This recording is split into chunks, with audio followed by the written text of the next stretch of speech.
What do you think this essay is about, right off the top? I'll go.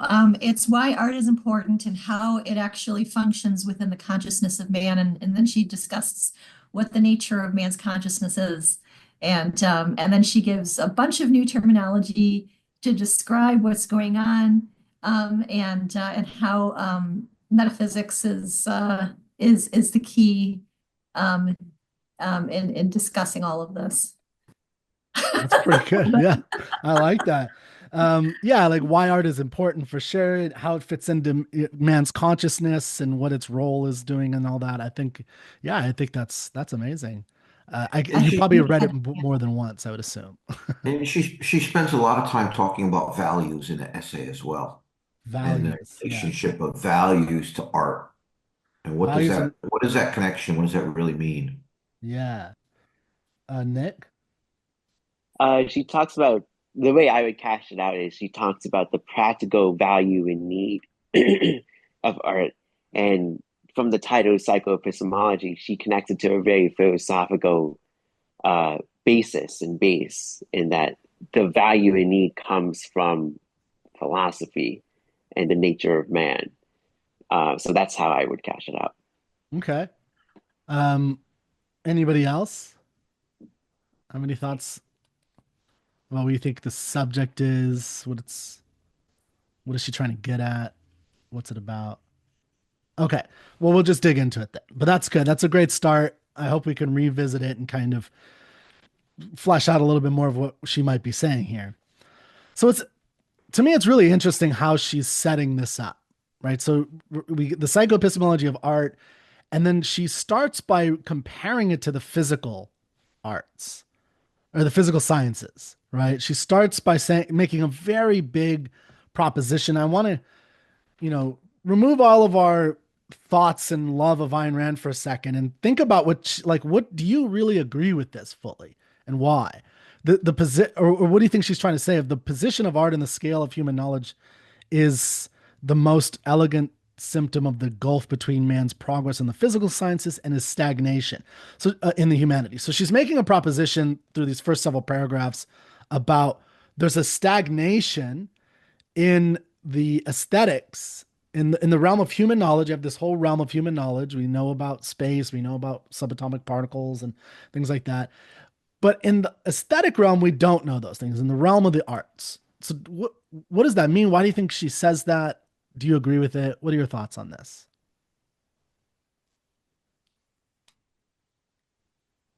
Yeah, Mike, go ahead. Yeah, I would extend it to the humanities in general.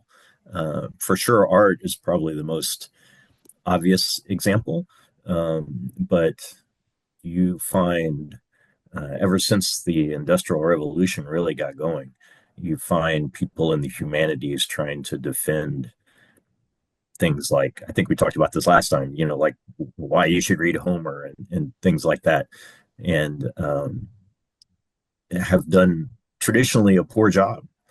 And so I 100% agree with what she's getting at there. Yes. Oh, go ahead, Nick, please. I was just going to say that when it comes to the subatomic particles in interplanetary space, like you can have whole textbooks that talk about each of those topics in full Mm-hmm. detail. Mm. But if you talked about art, you couldn't have that for its corresponding subject matter. And the concrete that comes to mind is like, I think the most detailed thing I've ever read about art comes from Plato and Alan Bloom, and they just have very general, very, very general things to say about it. Namely, that yeah, it's really good for, to put it in my own words, it's really good for propaganda purposes. And for Alan Bloom's, again, to put it in my own words, it says something about your soul. And if you listen to some kind of art multiple times, it says something about your soul and does something to it. But again, it's super general and not detailed at all. And you could not write a textbook on either of those two topics in terms of art as such because there's just very little known about it. And no, I think that's a great example, Nick. Like I have a friend who reconfigured his whole life to try to get into nuclear to be, work for a nuclear startup, and he did it.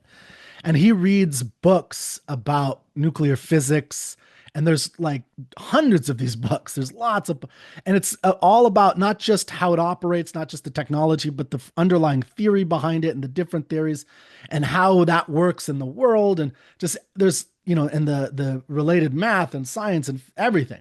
There's tons of content and great research and books, and they're flying particles around, and like they're doing all this stuff to kind of really understand the tiniest detail of every little thing about nuclear, which is amazing, right? We want this.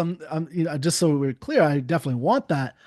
But when it comes to art, we don't seem to want to spend as much time understanding what the source of it is, right? So there's thousands of books that are about art in the sense of, either a novel itself or like analyzing art. Like I'm doing Don Quixote, right? And I'm reading companions to it. So they're kind of helping you analyze the book itself. And sometimes I think they'll get into a little bit of what's this underlying source that leads to it, but that's usually not the focus. And that's, I think, what Ayn Rand's talking about is this underlying stuff that is what leads to the art and why we do it. Why did cavemen, draw art, right? Like, where did that come from? What were they getting out of it? What do we get out of it? What is the fundamental universal, and how can we study that? And I think in the humanities, there seems to be an idea that we cannot study that, but that it just is. You can study the results of it, but you can't study like the source. And I think she's trying to get into how could you study the source. Yeah. So I just want to mention also that in the second paragraph, she names it the fact that in the sciences, you have all these concepts, all of this logic, all of these things all these chains of logic, all this causation that is fully written down and conceptualized. And in art, of course, in the humanities, you're not getting that. But at the same time, people really have an emotional reaction to the kind of art that they like. If you attack their art, if you attack what they like, if you say I disagree, then it feels like a personal thing, like a personal affront. Absolutely. So you've got this really intense reaction that people have to it, but they don't have the concepts to describe what's going on and why they're actually feeling that way. I mean, and I find that kind of, there's some humor in there, but it's just amazing. And the fact that she lays it out the way that she does is pretty awesome. Oh, and one other thing before we go on is, in reading this, I thought to myself, there's one kind of precondition set of ideas that you need to understand before getting into this, and I think it's that emotions come from thoughts, experiences, and evaluations, and they're not just some sort of causeless thing. She mentions it in here and everything like that, Yes. but everything that she's talking about here rests on that definition of what emotions are in objectivism. Yeah, so I think that's an important point that she definitely brings up here, and she'll bring it up, I think, in other essays, and it's important to think about because we tend to experience emotions as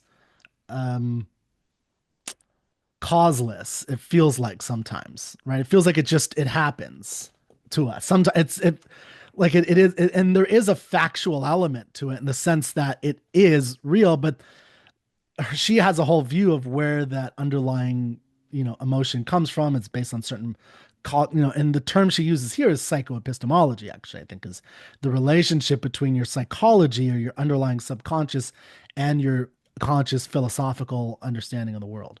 And that is, and art plays an important role in the, I want to use a term like, I don't think she would use this term, but like intermediary between those two. But like interplay is the way that I interplay. Yeah, that's a good one too. I don't know why, because studying art history, like the idea of intermediary is used a lot. So part of my challenge personally, I'll just say, is like trying to understand what Ayn Rand is saying as I'm reading about other art and other people's approaches. And that's always an interesting, because she like sometimes she really feels like she's just doing whatever she wants in the sense, and she's just like starting over. It's like throw all this away. I'm like, oh man, I'm trying to figure out what she. So that's one of the interesting challenges I have with reading Rand, especially about art. Okay, so yeah, so I think she's starting off with this idea of making an analogy between the two of the physical sciences and this underlying lack of studies of where this source for art is. Um, and she makes as one example, she talks about in the physical sciences, we would think it ridiculous. She doesn't say this, but we would think of it ridiculous if we would, have a witch doctor uh, be the one creating the SpaceX rockets, right? And like praying and just put this here because I thought of it that way, and like it, and that would be ridiculous to us. We know that it has to be a hyper rational, thoughtful, reality oriented person and people who are putting together a SpaceX rocket like that. Nobody would ever question that. But when it comes to art, well, the witch doctor can have full reign, is I think what she's trying to say, right? um but and then she goes into this thing that I wanted to ask you about of this is in the on my this version on page 4 about the non-social aspect of art. And first I want to ask you, do you think she thinks there's nothing to not like the non-social is completely unimportant in art? Or the social, excuse me, the social. Do you think she thinks there's no importance to social, any values you can get out of the social part of art? So like the sharing of art, for instance, or the experiencing of it with other people, or the Yeah, I don't think communication part. I don't think she explicitly says that any kind of social interaction between people talking about art and um, having shared values in that way is bad. But she's basically saying because our society is so saturated with the morality of altruism and thinking of it in terms of morality only pertains to the social. It doesn't pertain to what's going on inside your mind. It doesn't pertain to the functions of your consciousness. That the one paragraph that starts with one of the grimmest monuments to altruism is man's culturally induced selflessness. That paragraph, it hits hard. Yeah. So go ahead. Yeah, it's a wholly individual experience that certainly can be shared, just like every other aspect of human reasoning. But reasoning, and especially valuing, experience anything as a value, is wholly individual. Mhm. It doesn't change the fact that things can happen in groups. So yeah, sorry, we've got folks with hands up. We should. Oh, it's all right. Yeah, yeah. Did you want to finish your thought though, Robert? Well, just my point is she's not saying there's no social activities in the arts. Mm-hmm. She's saying that it's everything, and this is true of just about every aspect of objectivism. For example, capitalism is a social theory. What do you mean it's a social theory? She's not about social. She doesn't say that there's not society and that there isn't value between people. But what is fundamental, not just in politics, but in aesthetics, is what is happening in an individual human mind. And you think, well, that's obvious. Why she's saying that? And the answer is because in the humanities, and especially when she's writing in the 1960s and 1970s, and probably no better now, people are saying, well, art is social. It's something you do in order to have an impact on people, or it's something that only happens because of social groups. And that makes it subjective. And one society's art isn't another society's art. And who are we to judge? And first and foremost, what art is doing is in the mind of the individual human. Yeah. Yeah. No, absolutely. Michael, what you got? Well, she makes a distinction between uh, universal and collective as far as what art pertains to themes that apply to all people, all times. Um, and on the other hand, it's this very personal thing, like Amy pointed out earlier. And later in the essay, she talks about the best illustration of the psychoepistemological process is characterization in literature, and that you're selecting personal traits, individual characteristics, um, and that's a personal selection on the part of the artist and what he's portraying, but also what you're responding to. Like, I like this character more than that character in this novel or something like that. Mm. So that's just the personal, even if it deals with the universal themes. Yeah, I definitely want to talk about in a second cognitive and normative, which she makes a big deal of before she gets to the characterization point. Because I think that's a really important point. But Mike, you had your hands up? You want to say something? Yeah, I think Robert hit it, but it is the social part being, um, what's the goal of the writing, or what is the writing trying to do? Is it trying to Mm. change society? Not really. It's geared towards the individual, not towards the group, maybe. Well, and one thing so I was watching some of the Jennifer Burns, Lex Friedman podcast on Ayn Rand. I don't know if anybody saw any of that.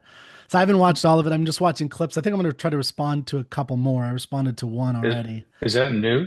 Yeah, it just came out. And it's interesting. it's like mostly about Ayn Rand from what I saw. It's a Okay. lot of, she Burns is one of the biographers. She wrote Goddess of the Market. And but one thing, like, it really struck me in her section on the Fountainhead that I responded to, where Burns evaluates Ayn Rand's position, what like her whole ideal man. This is how she sums up Ayn Rand's ideal man. A biographer of Ayn Rand. She says, remember that moment between Howard Rourke and Toohey, where Toohey asks, what do you don't, or what do you think of me, Mr. Rourke? And what does Mr. Rourke say? Everybody knows That's this. big of you. I don't think. I don't think of you. Exactly. And then now we all think of that as just a nice line because he's focused on other things. Jennifer Burns, I think a lot of people take that as like the essence of objectivism and philosophy. The ideal, what Jennifer Burns says is like that you don't think about other people, right? And that's the whole point of objectivism is that you only think about yourself, you don't think about other people. And there's something, the reason I'm bringing that up is because, I often think about this social, non-social aspect of art because I do often focus on the social part myself. And there's a lot to it. Like I do reactions, which is a very, social thing. Like the people are watching me react to a song they really like, or I'm watching someone who's reacting to a TV show I like. And there is something social. You don't have that by yourself. But you first have to have the internal experience yourself which is why you watch it, right? Like you watch a reaction video because you love that art for some reason, and someone is responding to it in the same way that you do, which gives you the kind of not only reaffirmation, but you kind of feel it again. But it goes back to it's only personal. It's only because of you. Now, but I just found that whole Jennifer Burns thing really interesting in the sense of she sees it only in this, like the social element is the most important thing, and she's completely ignoring and not discussing or thinking about like what does that character Howard Rourke mean to her, right? That's the most important thing, right? Not like what is the ideal projection of him for other people.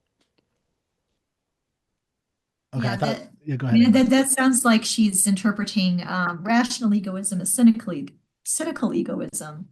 The kind of thing that you'd find in Friedrich Nietzsche, and where it's just other people are not values, and I haven't seen the Jennifer Burns stuff yet. I've read about her. I know about some of her misconceptions. And I've heard that there are a lot of misconceptions she's presenting in this Lex Friedman interview. It's very fun. He actually spends a good 2/3 of it talking about Friedman and only maybe the last third or quarter talking about Rand. And is that's that a good right? thing. That's a good thing because given everything she says about Rand, the less she says, the better. Oh, go ahead, Robert. Sorry. She can't help understanding Rand through her own metaphysical value judgments, her own sense of life, her own idea of what a reasonable, practical life on Earth looks like. Yeah, So that's where she gets Rand wrong even more than her misconstruing her as, narrow selfishness and no care for other people. It's her, she's got a real moral, practical dichotomy going on. So Ayn Rand builds these worlds in which ideal people can function based on principle. And these worlds, obviously have nothing to do with the way the world really works. But that's why Ayn Rand thinks that everybody should be principled and honest and have integrity. And sure. Yeah. so it's a real clash between what Jennifer Burns can't be objective about Ayn Rand, not just because she can't be objective given her method, but because she can't believe in Ayn Rand. She can't believe Ayn Rand exists. She can't believe Ayn Rand's characters can exist. Well, So yeah, she says that explicitly. yeah. Yeah. But So, Kirk, oh, sorry, Glenn, go ahead. Yeah. yeah, I was going to say it does show her lack of understanding of the philosophy. I mean, it's such a typical objection you hear about Rand all the time, that she just believes everybody is selfish. And that's just simply not true. I mean, you don't have to peel the onion back very far to find that that's just, very superficial understanding of Ayn Rand Yeah. and her philosophy. And I mean, when you hear things like that, you go, maybe she didn't even read The Fountainhead. Maybe that other people told her that. She did the I mean, cliff that's what it notes. really sounds like to me, because had she read The Fountainhead and Yeah. and got any of it at all, you Well, wouldn't walk away with that sense. yeah, she read it, but she didn't get it, or rather, she couldn't see past her own what she brought to it. Right. She Well, wasn't and able to read it in so that way. here's a point I'm trying to make because I think you guys are exactly saying what I think is so important about this one paragraph that Amy brought up, the one of the Grimus monuments one paragraph, is, you know, it's not that Ayn Rand is saying the social is not important at all. But I think an outsider, like a reader, a first time reader, someone who's, especially, like someone like Jennifer Burns is an interesting example. An academically educated 40-year-old, I think, is when she started doing this, right? So she has like all this ingrained things. So she's not really reading and trying to understand what Rand is actually saying here, because what she's trying to focus on is not, oh, I'm antisocial. I don't want people to have social lives. I don't want people to be so. That's how she reads it. She literally reads it, and that's what she hears, right? Whereas what Ayn Rand is trying to say is like, why would like the most important? This is something I pick up all the time. Is like one of the most important things of art is how it helps you evaluate yourself, right? It's the inner thing that you can.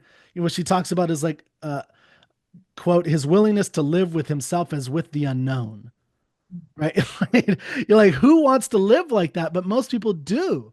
Most people Yeah. don't know themselves. They don't know why they react this way. There's like that. There's a really funny movie, Analyze This, with Robert De Niro.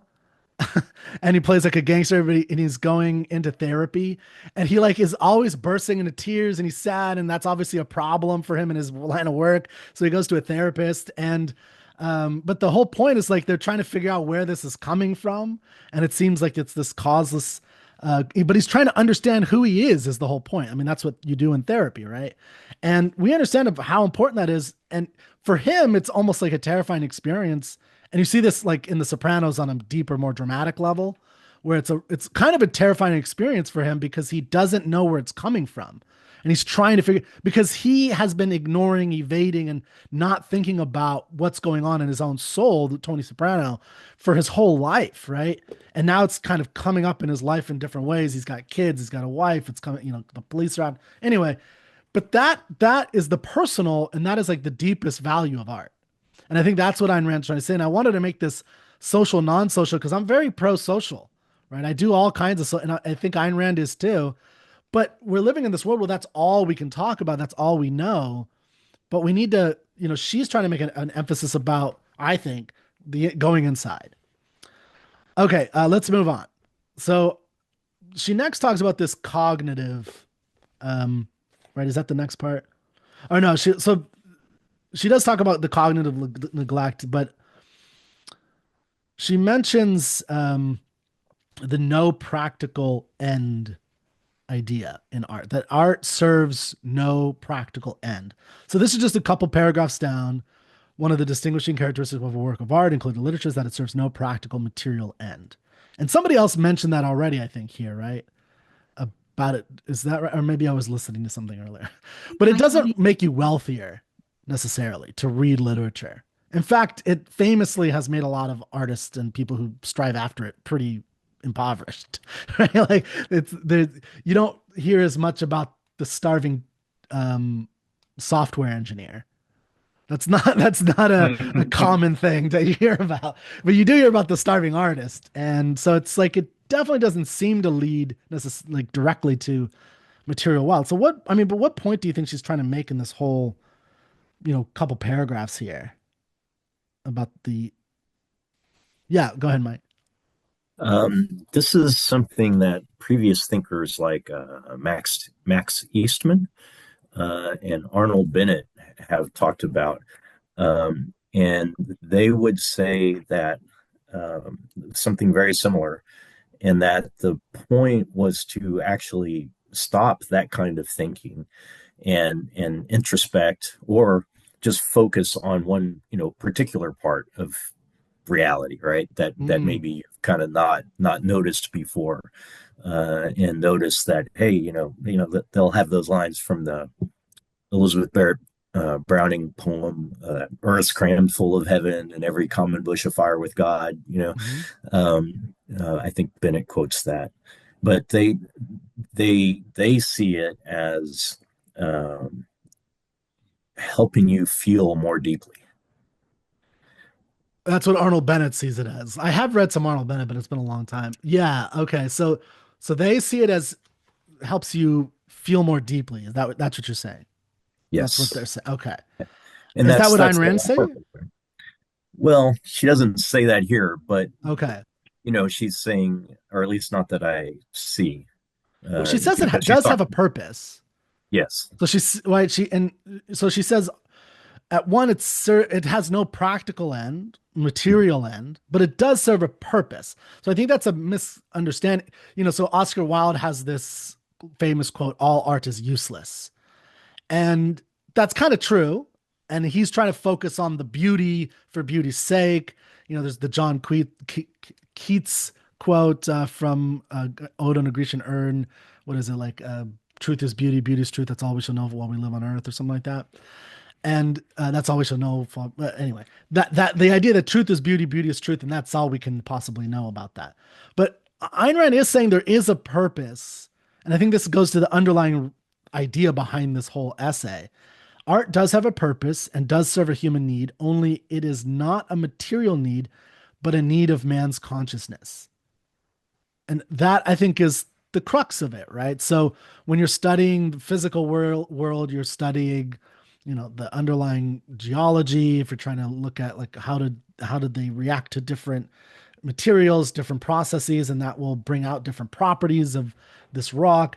So what is it that's bringing out the different properties of the rock of man's mind, which is the most complicated entity, in the universe? Well, art is a big part of what I think she's trying to talk about here. Um, so it's not tied to man's survival, but to his physical survival, but to that on which his physical survival depends. And one way I think about this is like, um, in a funny, not a, I don't know if it's funny, but like a kind of anthropological way of like, well, I want like, can you have a story about the first caveman? Like, what was his excuse? The first caveman painter, right? What was his excuse to not going out on the hunt? He's like, you guys go do the hunt and have danger to you. I'm going to stay here and paint, right? And so, and this is obviously made up. Not we have no idea how this would occur. So, but why did they let him do that? Like, what did he offer them? Because they had to come back and he'd be like, "Look what I made for you. Can I have some of your meat?" Right? Like, because that there has to be something there. He's not giving them cloth. He's not. So, what is he giving them? Like, if he paints like a hunt, a successful hunt. I kind of gave it away. What is he giving to the people who go out and hunt? Yeah, Mike. So I think Rand gets into this in the next article more, but he's giving them pathos, right? He's giving them the feeling of a successful hunt. Hmm. And Rand makes the connection that the previous thinkers didn't make, that this that the feelings come from somewhere, right? And also that the feelings are, what do they call them? The motor of cognition, right? So in order to think more deeply, you need to care about the thing that you think about. Mm. And so, having the art there in front of you can inspire you to think more deeply about the thing you're after. I always think of the Great Train Robbery, where people were afraid that this is like 1903, one of the first narrative films with, I think, Buster Keaton. I think it was. No, I don't remember. Anyway, and the idea was people were adamantly opposed to it, the moralists, because they're like, you're teaching people how to rob trains, right? And you're giving them the inspiration on how to. So like it gives you that underlying inspiration, and it can teach you like actual strategies, and that's part of it. I think Ayn Rand saying that's not the fundamental, but that is also part of it. You also learn all these other things about how to do the hunt, like have four, you see cave paintings where it's like four people on different sides of this big buffalo. Like that's a strategy, like have four people around it. So there's a lot of stuff I think you can get out of art in that way. Yeah, Nick, what you got? It kind of shows that just to clarify, the cave painting picture is of what again in the example? Oh, like a buffalo, the one I just said? Yeah, what is the Yeah, like example again? one What I've picture? seen one where it's like a buffalo and there's four little human figures around the buffalo, Oh, with their okay. spears out. So it's almost like, okay, here's a strategy of like, you're on a football field and you have your X's and your O's and you're like, you go this way and you go that way. And it's almost like that. Yeah, I then my answer would be the purpose that the guy painted on the cave, the thing he's trying to get everyone to have is the awareness, the knowledge that it's possible to do that. Mm, It's possible to not only yes. do it but succeed at it, and Yeah. not only get the buffalo, but that they're efficacious and people can hunt buffalo and That's people great. can eat Yeah. buffalo and people can now continue living. And Yeah. that's why you should give it to me, because before you were really afraid and every time you went out you were so scared, but now you're kind of not only inspired but you have that very abstract point in a concrete form. Yeah, because you could fail a lot. Like they might succeed once and fail 10 times. And it's like, why should I go out the 11th time? No, no, no. You did it, right? You could do it. All right, Mhm. Glenn. That's awesome, Nick. Thank you.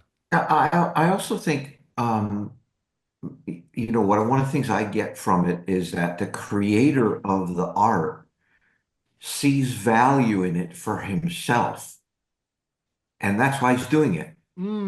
Yes. Not necessarily for someone else or for the group or for anyone else, but it's a value to him. And why is it a value to the creator? Hmm. And and I think that that's one of the points she's trying to make is that, it is connected to a value, which is connected to you keep going down and you get to this metaphysical piece of it, right? Yeah. And I think that's what she's trying to get across is that it is connected to something real. Well, and the creator is observing reality and this is and they're having cognitive and normative evaluations and then they're creating something with that. And And so it's that's for important them. to them. And It's it's a important to them. value to them, Yeah. right? Yeah. And I it's mean, yeah. No, I agree. And that's what's and it'll be great to there's other essays about this, but especially like the goal of my writing to go into right. like the value for Ayn Rand, which is one of I think it's her second to last essay. Um, so yeah, that's very true. Yeah, Amy or Robert. I don't know who it was. Yeah, it'll be interesting, and I'm kind of planting the seed here as we go forward. Cave painting is a great example because, as we're kind of suggesting here, cave painting can be like a football play chart. You can be showing people when you are hunting, if there are three of you behind the wild animal, you may have better luck. But to the extent that whoever drew that was motivated by artistic expression, as folks have already pointed out. No, it's just he put that up there because he sees a world in which this is something we can do, and this is something we do, and this is something we should do. And how good it is just to contemplate that there is hunting and there is eating and people are successful. Mhm. And the reason why I say that kind of plants a seed is because going forward, there will be some real test cases that we can talk about, but it might be good to think about them even as we go along. The two that come to mind that have been controversial, not just in objectivism, but in general, are architecture as art. And it's interesting when Ayn Rand is asked about that because her emotions become noticeable, and uh, and her answers are not quite as clear as some of her answers to other questions. Is Hmm. architecture art? In what way is architecture art? It seems utilitarian. And then why isn't photography art? It Yeah. seems to kind of do what art does.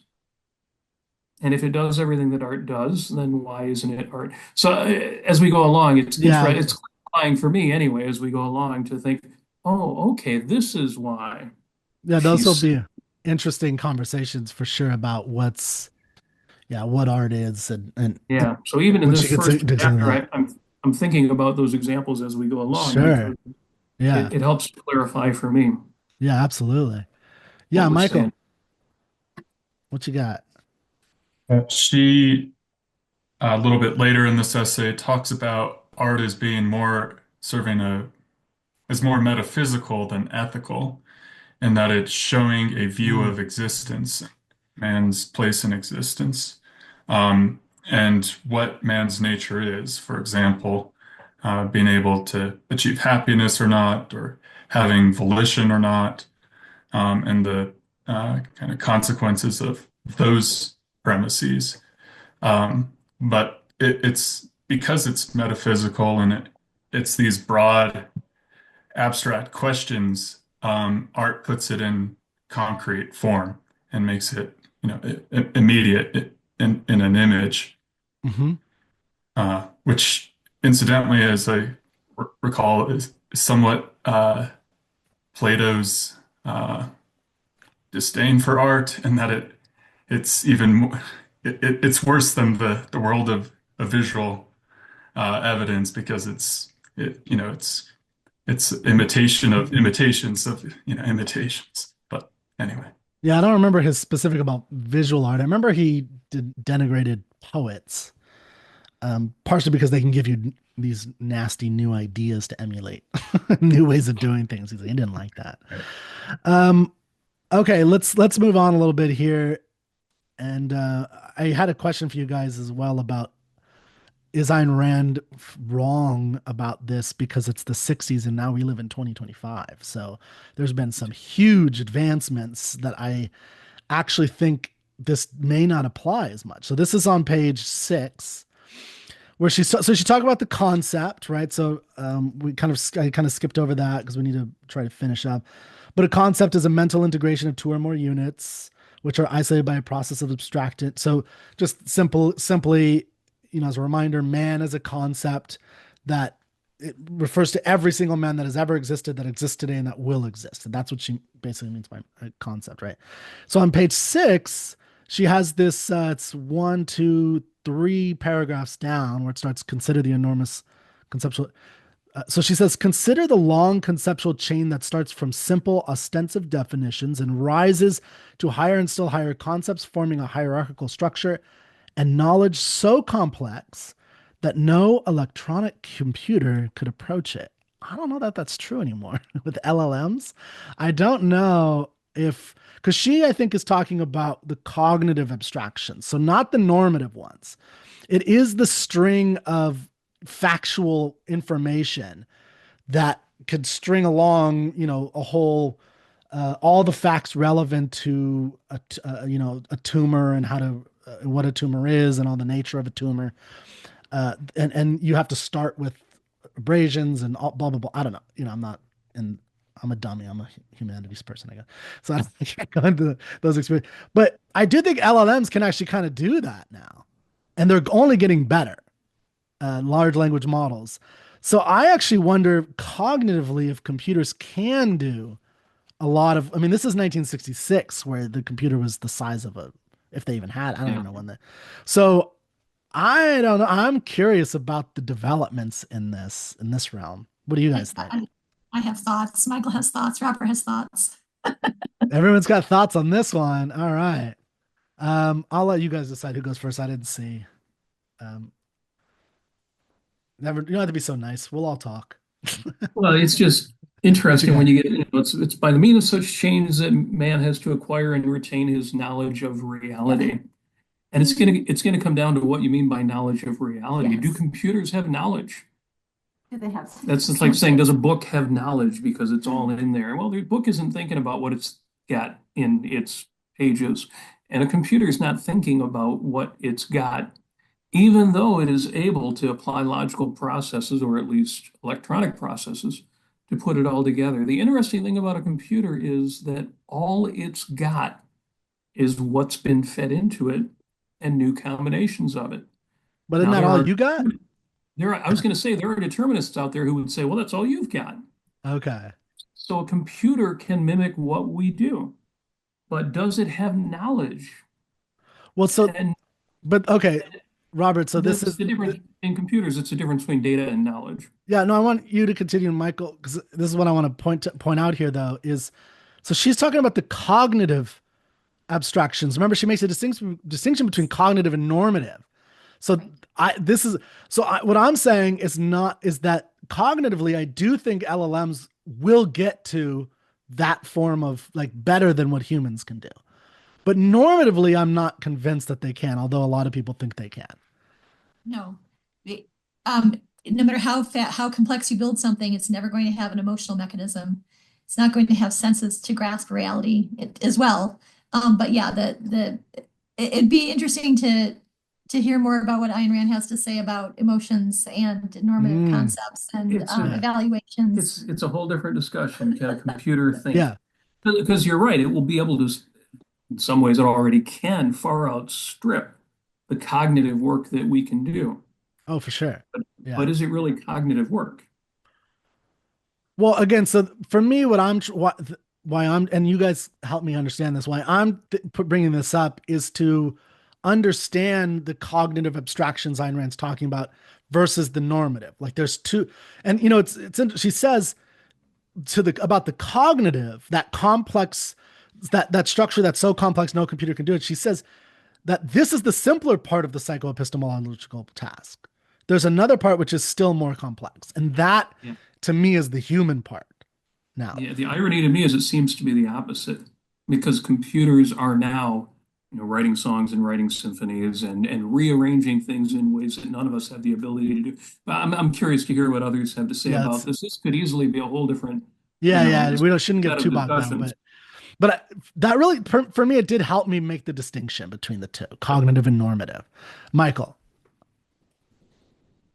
Well, I agree with Robert and Amy uh, on the cognitive part as far as I I always just see computers as a tool for man that you might be able to store lots of data and can perform computational tasks faster, mathematical tasks faster. But computers are never as good as the programmer that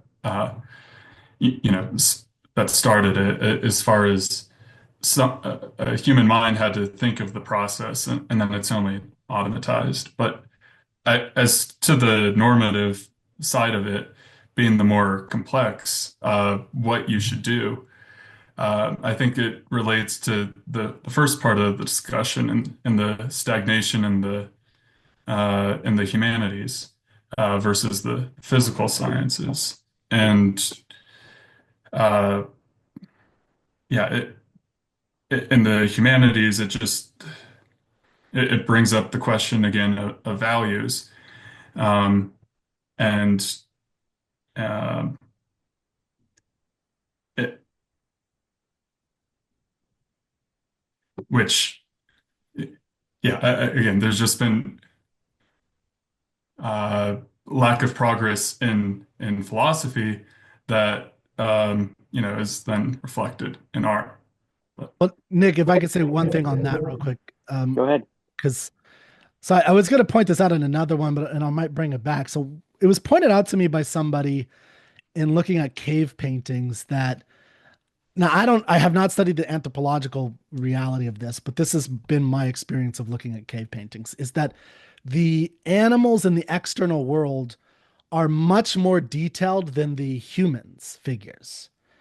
And the way so like you'll see the human figures like in that hunting the bear or hunting the bull that I was talking about or whatever. The bull or the rhino will have like it'll have a big tusk. It'll have, this some detail to it in a cave painting-esque way. But the figures will be basically stick figures, the human figures. And one way that I've interpreted that, and you can see this through statues as they, at first they're very rigid and then Greece kind of opens up them, is the humanity's artistic technological progress of understanding understanding the self that takes time. So at first, I don't know, that little bubble pops up. At first we're only focused on the external world because the external world is trying to kill us all the time. We're trying to understand it and survive, literally. Then as we have a little bit of civilization, we're able to go inward. We have the leisure to go inward. And then we start, creating robust configurations of what it means to be Achilles in a war, what it means to be, this type of character, this type of person dealing with something, and what is man really, and really think about that question. And that takes being in a civilization to have the freedom to do that on any level. And that's progress internally. And I think that's just a, important thing about what you're saying. Yeah, Nick, did you want to say something? I was just going to say that two things. One is, even if a computer could spit it all out and we could look at the product, the receipt, it still wouldn't really help us because we still have a psycho-epistemological task, which is to be able to take all of those chains, or not even chains at that point, that whole hierarchy, distill them down to chains, which really means statements. Like, take a left at the exit, that dog is scary, this discussion is fruitful, from the conversations of a child to the discourse of a scientist, to bring it all down to chain statements so that you could hold them, and you only have so many, so that then you could do stuff with them. Yes. And so again, like, even if a computer could do it, doesn't really matter because we still have to deal with it as humans, i.e. psycho-epistemologically, which means taking these things, the concepts that we have, string them together, but the way we string them together is pretty seamlessly nowadays with our modern language and modern understanding, because we don't really have to think about each little concept before we say them. They just come to us automatically. And so that allows then for us to make those chains, those statements, and get on with things. One, I would say, like, one way to put them together, like this is what I wrote in my little journal here, is the normative, this chain you're talking about. It's as simple as the water is 212 degrees, right? That's a normative abstraction, and cognitive, and the normative is I should not put my hand in it, right? Like, right. And that all the way up to like how to frame your whole life. Should you pursue love? Like, should you pursue love in marriage? How do you think? Like, that's a high level one. And I'll just say, like, in terms of our normative abstractions in the culture we live today, people complain about that. That's dying out. Well, we don't, I have Glenn here. So how many, Lovebird songs are there in 2025 versus 1950? And so many people are inundated with this romantic dream that they pursued it and actually tried to live that way and do that. And today it's not that at all. It's all, how transactional can you get with each? That's all the songs, a lot of the movies, and that has an effect on people over time. And I think we're seeing kind of the results of that. And that's the normative part, and so I was mixed up.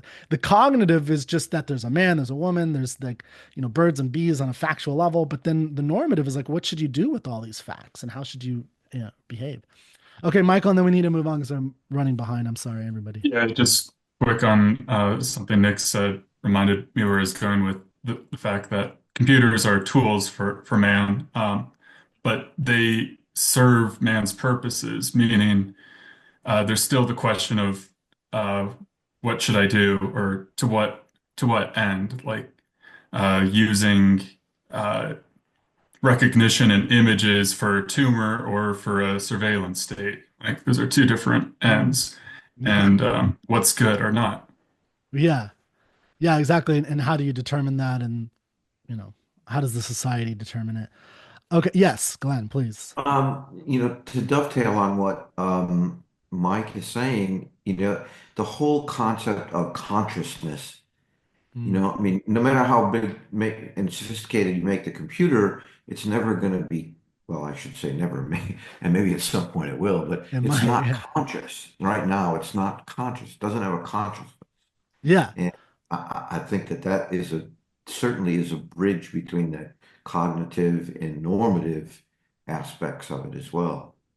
And I think the reason why people have the confusion, even like some of the most brilliant, this stupid thing, even some of the most brilliant people in AI, these are smart. Sam Altman is not a dumb guy. He's highly intelligent.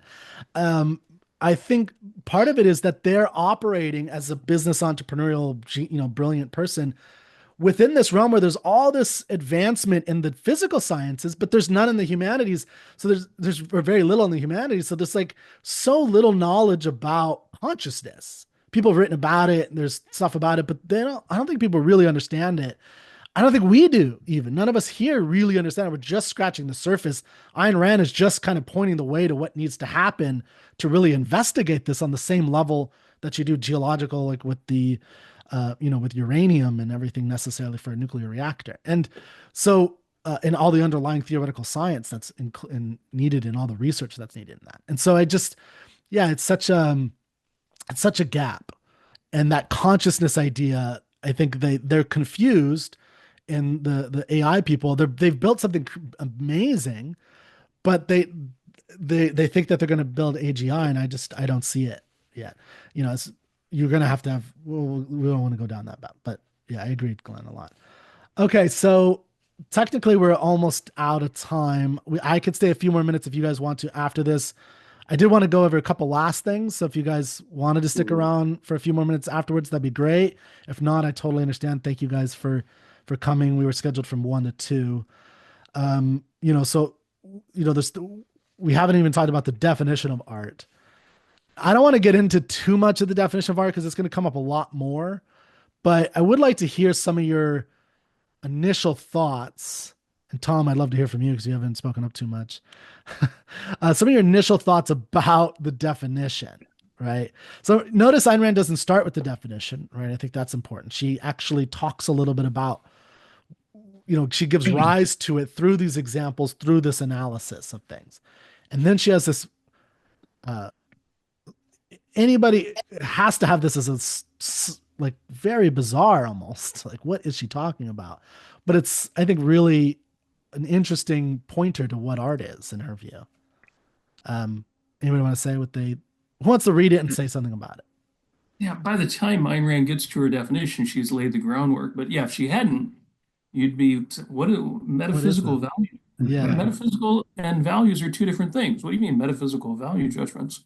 Well, I'm And still confused by that, to be honest, the sometimes. irony is that the people who would disagree about Ayn Rand, about what she believes art is, are the same people who would disagree with her about what philosophy is, particularly about Mm, what sense of life is, because there's a certain sense of life that would answer her and say, "Well, no, that's not what art is. It certainly doesn't, feel like that to me."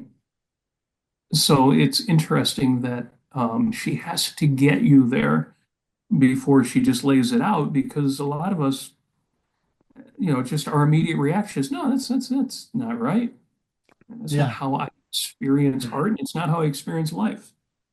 And So, it's important that she starts with, like, it's the non-social, it's the selfish, it's about consciousness, because that's where her definition is coming out of, versus the way I think a lot of us who study art come at it as is like what I'm saying, where it's like I'm reading Don Quixote, I'm having an experience, I'm teaching it to other people. So that's my focus a lot of times, right? Is I'm focusing on what are the reactions people have, why do they, and so it's all social. So my definition would be about the communication and the, propagation of values for a given people or something like that. Where she's really focused on it from a metaphysical, deeper level, which is why she sets it up that way, I think. Yeah, Nick. Yeah, I thought I'd give my understanding of metaphysical value judgments Sure. um, and my understanding largely stems from Harry Binswanger's Mm, concretization of it, or his own putting it into his own words. sure. That's stemming from his conversation with Leonard Peikoff one time. But to read a paragraph from here to kick things off, I don't have page numbers, but it's the paragraph that begins with, "Is the universe intelligible to man?" Or so it's that paragraph. There's like three paragraphs before the definition one. But Mm, yeah, I read that out loud, which is the universe intelligible to man or unintelligible and unknowable? Can man find happiness on earth, or is he doomed to frustration and despair? Does man have the power of choice, the power to choose his goals and to achieve them, the power to direct the course of his life, or is he the helpless plaything of forces beyond his control, which determine his fate? Is man by nature to be valued as good or to be despised as evil? These are metaphysical questions. And skipping along, the answers to this category of questions assume in man's mind the function of metaphysical value judgments, since they form the foundation of all of his moral values. So that's the end of that. I mean, my understanding of that is if you look at all those questions, what do they all have in common? Their common denominator. It all has to do with, can you succeed in life slash existence or not? And to put it another way, what does, like, think about science, like it's all talk about like life and like biology and things like that, but the metaphysical questions and metaphysical value judgments are, what does life have for me? And put another way, for existence or like physics, like things on subatomic particles and planets and solar system, like you can talk about the details of existence, but the metaphysical part and the metaphysical value judgment part of existence in this case is, what does existence have in store for me? And so the metaphysical, my understanding of metaphysical value judgments is that they are your views slash answers to the questions that have to do with, can you be successful in life, in this universe, or not? And those are the ones that, whether consciously or not, according to Rand, are what is motivating the artist to make this or that in any given case. So that is my understanding in two That's cents. that's good. I would just make the point that not just can I survive, but also, well, what does that look like? What does that take? And since we're running out of time, I'll throw the quote out there that's coming up. Art is the indispensable medium for the communication of a moral ideal. Nick, you brought up Cyrano earlier, and Cyrano and Howard Rourke are my two heroes, and they're so different, but they're also the same. And so, yeah, art. You're right. Art tells us, can we survive? But it also tells us, okay, what does that look like? Well, in this essay, she brings up Sinclair Lewis's Babbitt, which is not a moral ideal necessarily that you should emulate. So I do want to put out some challenges to some of these things in terms of, because I do notice this a lot with objectivists, where a lot of it's the focus on, she says it's an indispensable medium, and that's true. It is, but that doesn't mean that that's the only purpose of art, right? Or all No, that you get from art. One no, that's one not the purpose of art. Yeah, one thing but it is an indispensable medium. It's true. You can't do it without it for sure. I don't, at least not in the same way. I mean, biographies, I think, sometimes try. Now, if you do need to go, thank you for coming. That's fine. Like I said, I'll stick around for a few minutes more, but Nick, thank you for that. That's interesting. I will put out some challenges. Like go think about go listen to a singer that I like, and I forgot to do this. We need to have you guys send in some of your art ahead of time so we can talk about it because I want to make this more concrete. But like, there's a song I really love by Dean Martin. I love Dean Martin. He's my favorite. And there's one like called Houston, and it's if you've ever heard it, it's got a kind of the lyrics are like this pitiful thing, like he's so hungry, he's basically a failure, but the tone of it is very almost uplifting. Like it's almost humorous and fun, and like there's something really interesting about the dichotomy there. It's like, oh yeah, I'm gonna float away, but there's a feather bed waiting for me at the end of this thing, and I'll get there. And so there's interesting things that artists can do on so many levels about having lyrics that are about everything's down and bad and life sucks, but actually it's going to be better at some point, or the other way around where it's going to be terrible and continue to be terrible. And it's always terrible. And there's yeah, Amy, please. It looks like So what do you want us to do again? You want us to send in some Well, I would love examples, that. Yeah. like? What I'll do is I have like a little social media thing or a little posting thing on my website. So I will, let me make a note. I will email you guys and I'll invite other people to just post like favorite songs or, music. Thank you, Mike. I appreciate it. That comes to mind that will also help us inform our conversations going forward. Because especially as we go forward, it'll be helpful to have concretes. Because this, Ayn Rand, it's easy to go really abstract, but I really want to try to keep us in discussion of characters and as much as possible, paintings, cave art, whatever you can. So Yeah. Hey, okay, can I mention yes, things please, that I just don't want us to acknowledge some concepts in this essay here. please. She does talk about that art is not a means to any didactic end, like a morality play or propaganda poster. And then she also says that art is not a means of literal transcription, such as a news story or a photograph. So that is in there. And Fair enough. We'll definitely return to that. We will and definitely that return to that. Yeah. and the one paragraph that on page 11, the place of ethics in any given work of art depends on the metaphysical views of the artist. She goes on to talk about, if you think the human beings hold the power of volition and that his efforts will lead to value orientation, a good life, and everything, that will lead the artist towards romanticism. And then, of course, if you're a determinist as an artist and that there's an anti-value orientation, that will lead to naturalism or something else. So anyway, she just gives really excellent examples here. Boy, she's amazing. She condenses so many concepts so brilliantly, and you have to just keep reading them.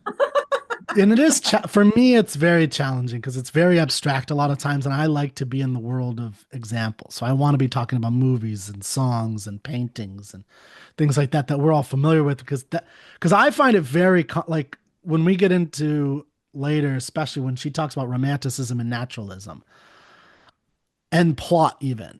Now I've analyzed a lot of plots, and I really struggle with understanding exactly what she's talking about sometimes. And so it'll be very interesting to dig into that with all of you, which is why having I should do better at having you guys share a couple works of art, especially short ones that we could all kind of use to discuss as we go through. Okay, Michael and Nick. And again, don't feel obligated if you need to go. I appreciate all of you. I'm going to stick around for a few more minutes, but thank you for hanging out. What's up, Michael? Yeah, just on the point of making it concrete, that's what the power of art is. And she emphasizes it is a power that By Glenn. gives a power to man. And just a bit after where Nick was reading, he's in discussing metaphysics as this broad concept or field. She says, yet he needs that sun and that awareness to guide him. He needs the power to summon them into focus, these metaphysical concepts. Hmm. That power is given to him by art. And a little bit later, she's on page 12, to acquire the full persuasive, irresistible power of reality, man's metaphysical abstractions have to confront him in the form of concretes, i.e., in the form of art. And so I think it just goes to the point of art being indispensable to philosophy, concretizing philosophy. I mean, and even to concretize this point, she says, look at the art of the Greeks versus the art of the Christians, and That's two a very great different example. Yeah. philosophies symbolized in two very different images. And which do you respond to and aspire to? Let me ask you if this. I'm getting feedback. Let me ask you if this. Sorry, someone's got some feedback. I don't think it's me because I have headphones.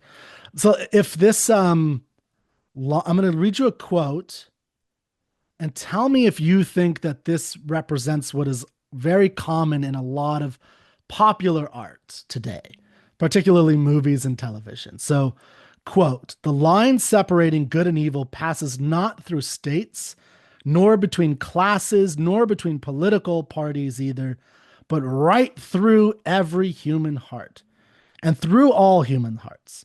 This line shifts inside us. It oscillates with the years and can wither hearts so overwhelmed, or and even hearts so overwhelmed by evil, one small bridgehead of good is retained.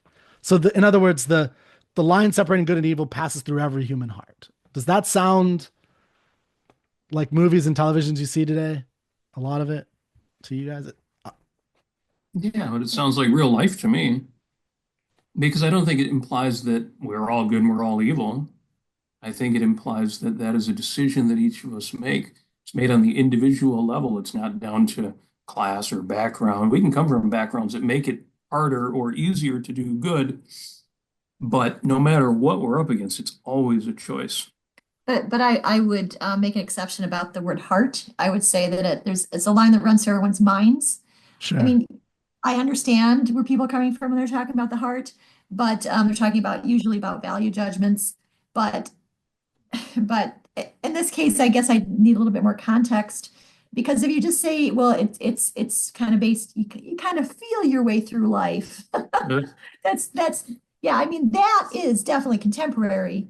That whole idea of you're just gonna kind of live by your emotions. You're not going to introspect and figure out what your values are. You're not going to give yourself any concepts for it. You can't really know yourself. Yeah, that's Well, contemporary, but yeah. yeah, yeah, I think it's definitely contemporary. I took this.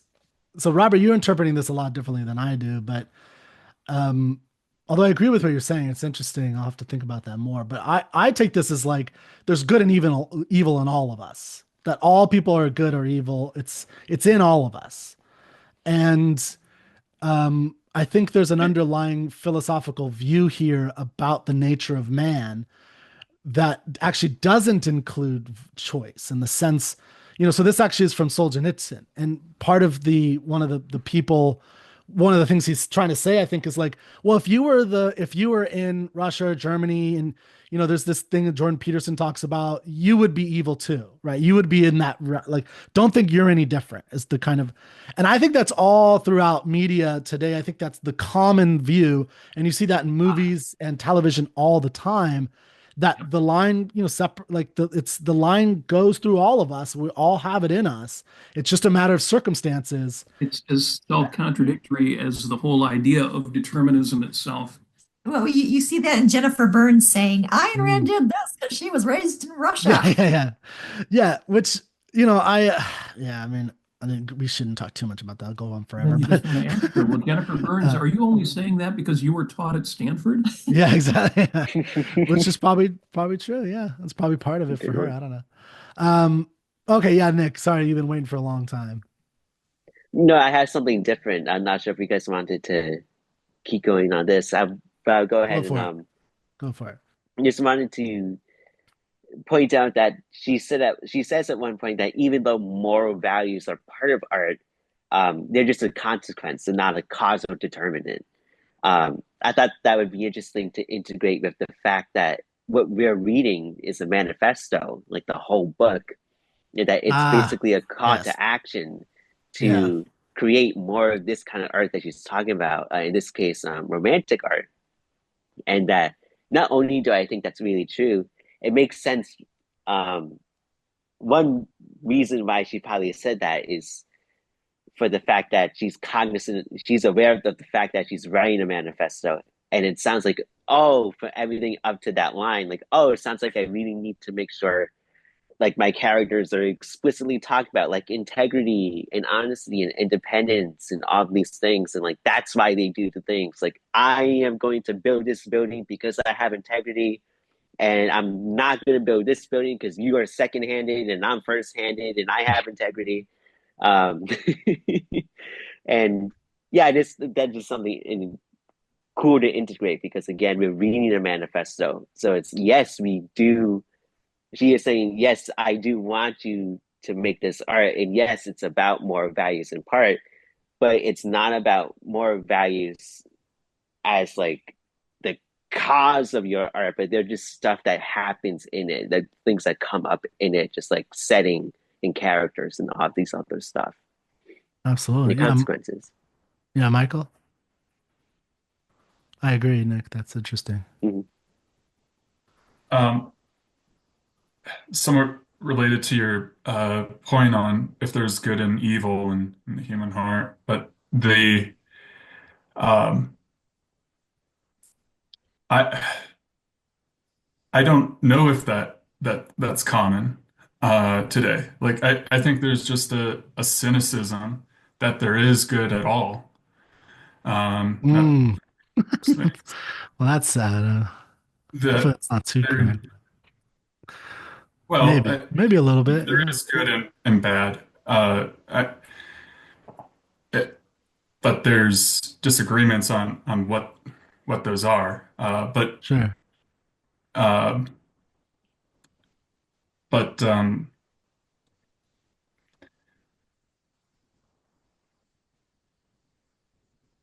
I was just going to bring it to that art helps show you what is good or bad, and it holds up an ideal. And I think that's often dismissed on those grounds that you know it, oh don't be idealistic or don't romanticize. You have to be practical and so forth. And Mhm. and so a tearing down of heroism, but related to just that more cynical attitude. I don't know how Well, all of our pervasive. heroes are Marvel fiction people, right? They're all superheroes.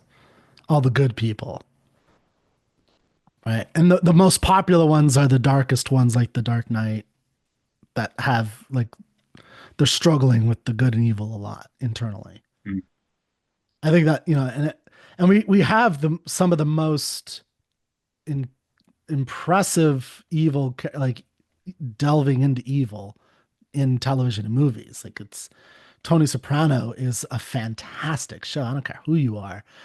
It's in terms of being well done. It's one, even The Wire. It has a kind of it's talking about cops, so there's some value there. But man, these guys are philanderers and they're Yeah. they're It, doing it, so many bad things. It's like it doesn't delve into the good. And Rand pointed this out. We'll talk about this later, as well as it does the evil. right. There is there's definitely a cultural trend that's been going on for many decades, that evil is efficacious. That, when Mm, the good guys, the bad guys, you get together, the good guys, they've got to sacrifice and they've got to take their knocks before they can actually, and evil is often portrayed as something um almost omnipotent. Um mm. and yeah, and it's a and I every time I encounter that, I But one of the thing, I really mean, don't like. one of the things I've always found so good about like gangster, like Scorsese or gangster movies that I don't hear as much about is I think him, I think Tony Soprano, I think Breaking Bad, Walter White and Breaking Bad, I think they all prove that wrong. in the actual details, not just the ending, which is a lot of them are being killed or but like their lives are miserable throughout the whole Mhm. time. From beginning to end, Walter White's life is miserable. He's constantly living in this state of trying to hold on and juggle all of these lies. And you can't, and I've watched like a dozen reactions to this show. No, that's a lie. I've watched a couple because I'm very interested in how people react to art. And like people often come to that conclusion as they're watching it. They're just normal people, not philosophers, not great, just normal people just watching and just like, man, he is juggling so many lies and he's like on the edge and he's losing his shit. Right? And he's not dead in jail or anything like that. So that's one of the things I really love about these shows that I think is really powerful. Now, the problem is, so there's a book called The Martian by Andy Weir that I think is great, and there was a movie that I thought was pretty good. That's a drawing. If you've read that book, I highly recommend it. His other book, Project Hail Mary, is also fantastic. It's his third book. But The Martian, the Andy Weir book, it's all an exploration of the kind of man who could survive on Mars if there was an accident and he has just a few tools. And it's all the calculations and the science. It's a brilliant to study into the humor that makes him allowed to, like, they talk when he's back home, like if he wasn't, he only he could have survived this because he's got the right psychological mechanisms to, make it through this horrific experience. And I thought that was such a beautiful portrayal of delving into the psychology of a hero like that. So they do exist, but yeah, I think there's some great stuff out there, is my point, on all sides. And, Mm. I think there is something to these gangster movies that are showing people just like how horrific it is. Now, there are people who see Al Pacino and Scarface and be like, I want to be like that guy. And I'm like, what? Like, what? Do you not see the movie? Like, but some people are like, yeah, he's got the women and the tigers and, like Tyson, like I want all that stuff. It's like, that's okay, dude. That's weird. And Um, I get you. There are a lot of detective crime, yeah. uh, dramas out there. The end result is crime doesn't pay, and then it does pay to be a good guy. I just don't like it when they put the good guys through the ringer and they become long suffering. Um, Yeah, that is a common theme for sure. Like yeah, Bosch I is one of my don't like favorites. that. Have you seen But Bosch, the TV show? I think we tried. Oh, We did okay. try. I'm so sorry if Oh, you it's okay. didn't get too far Art is with it. personal, baby. You love what you love. I get it. I just love it so much. But you're right. Like that, he definitely falls into that, where Yeah. he's really, it's It's like like just suffering. He's got to be alone. He's losing his family and all this stuff, but he's got to do the right thing. And we've been watching Deep Space Nine, which is an old 1990s. oh, I know Deep Space. Yeah, that's our favorite. But so you've got Miles O'Brien, who is the chief engineer, and he's coming up with all of these really brilliant, like super brilliant ways of solving problems and saving everyone's life. And and they write his character as kind of like this dopey, ah, shucks. Oh, I Ah, guess I yeah, today. And then yeah. nobody celebrates him. They should be holding a freaking parade for him every episode because he saves He saves everyone's everyone's life. life, but it's his duty. So that's probably how they. But yeah, I know exactly what you mean. Yeah. All right, Tom, So you got to say something before we go. Come on. yeah, What's Tom. going on with you with the arts in your life? What are your thoughts on this? I'd love to. Oh yeah, I mean, this is a great. I mean, overall, this is a great essay. I remember reading this many years ago, and it helped me because for a long time, like I think it was when I moved to DC, I really struggled with modern art. It really made me feel weird, and it felt creepy almost. Like when I moved to DC, I went to the National Gallery, and then underneath there's a tunnel to the modern art wing. And I remember just loving the National Gallery and walking around, and it just, it was beautiful. I love the beauty of the paintings. I just love contemplating them. I'm not thinking about the deep meaning behind them. I'm just responding to whatever is presented. And then I went to the modern art area and I was like, it just feels so gross. I didn't understand anything and I was so confused and I'm like, what is happening? Because everything in the National Gallery was really old. Yeah, yeah, yeah. Like long gone. Like these are all You're those bringing up artists a are super. dead, Yeah, yeah. long dead. And then the modern wing was just so confusing. There was no consistency. There was giant paintings and then small, tiny paintings and things that were broken and sculptures that were weird.